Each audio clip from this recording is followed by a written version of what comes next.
First, people all across the country will observe Overdose Awareness Day. It's recently been a problem here in the Big Bend.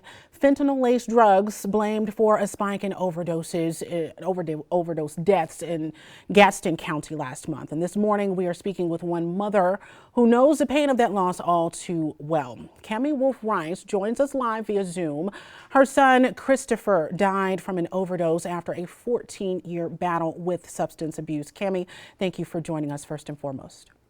Thank you for having me. Good morning. Good morning. Now, your son's addiction began with prescription drugs?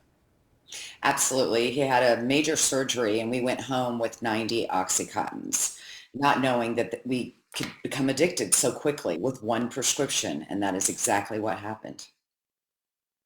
What were some of the first ways that you were able to identify that this was something that was going on with your child? Honestly, at the beginning, I didn't. I did exactly what the doctor told me and fed them to him every 4 hours because he was in pain. We didn't know that, but you see the signs. You see, becoming reclusive and not being himself. And then he actually eventually came to me and he said, "Mom, I need help. I have to have this medicine." And it hijacks your brain very quickly. And now, in response to what you dealt with your son, you founded the Christopher Wolf Crusade. Tell us about the goal of that foundation. Honestly, our swim lane is prevention. I feel we need to stop it before it starts. And I believe that we all need to become health advocates for ourselves and understand that you can become addicted with one prescription and ask the doctor questions. Ask how soon I need to taper off these opioids. I feel like we're not aware of how dangerous medications, and sometimes you have to be on them, but you need to know how fast you need to taper off. And there are non-narcotic solutions to pain.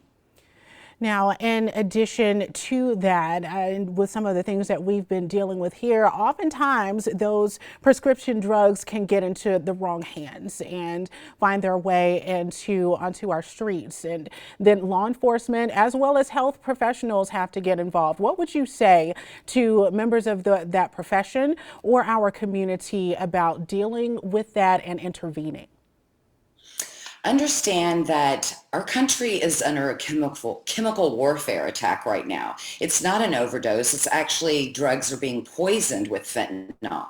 If you are taking any street drugs, you are risking dying with fentanyl. I believe everyone should carry Narcan. It's a nasal spray and it could save a life. I mean, there are overdoses happening in coffee shops everywhere across the country, you name it.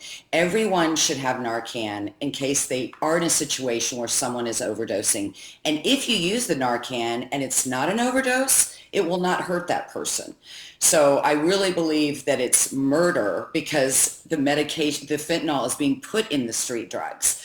And it's you can't experiment with street drugs any longer. Those days are long gone. It's in Adderall, it's in Oxycontin, it's in Xanax. Any street drug can have fentanyl in it. We only have a few seconds left, but I do want to give you the opportunity to let us know about the book that you have sharing Christopher's story. Tell us the title of that and when we can expect it out, just quickly, if you would.